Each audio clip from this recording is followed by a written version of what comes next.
চীনে মেসেজ ঠিক না?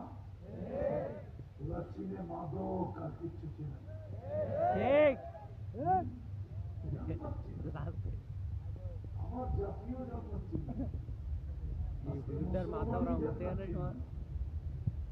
হায় হায়, মুসলমান যদি জান্নাত চিনত, মুসলমান যদি জান্নাত চিনত, তাহলে বারবার হলুদ কার্ড দেখানোর পরেও মসজিদ খালি থাকতো না। আল্লাহ কিন্তু বারবার হলুদ কার্ড দেখাইতেছেন।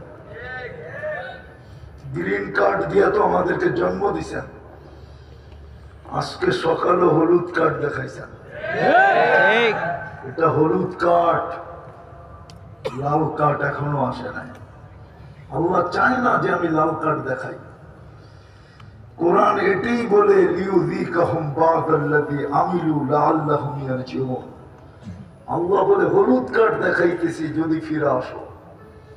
কিন্তু মুসল্লি তো একজনও আজকেও বাড়ে নাই মসজিদে।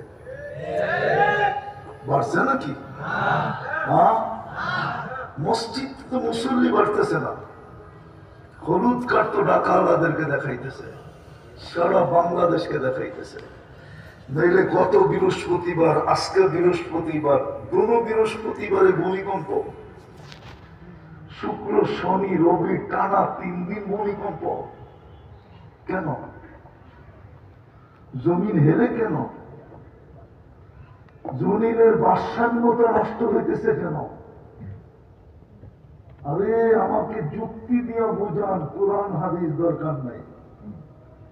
কেন জমিনের ভারসাম্যতা নষ্ট হয়ে যাইতেছে? প্লেট তো আমরা বিছাই নাই, প্লেট তো আল্লাহ বিছাইছে। এটা তো 2-10 বছর আগে বিছায় নাই, 2-4 হাজার কোটি বছর আগে বিছাইছে। কিন্তু এতদিন প্লেট সরল না, এখন সরে কেন? আমাকে চুক্তি দিয়ে বুঝান, প্রমাণের দরকার নেই। তো যেটা বুঝাইতেছিলাম, আমি সৃষ্টির সেরা কেন? যুক্তি তো বলে না আমি সৃষ্টির সেরা, যুক্তি তো বলে নূরের তৈরি যেটা এটা সেরা হবে, যুক্তি তো বলে আগুনের তৈরি যেটা সেটা সেরা হবে, যুক্তি বলে পিওর পানির তৈরি যেটা সেটা সেরা হবে।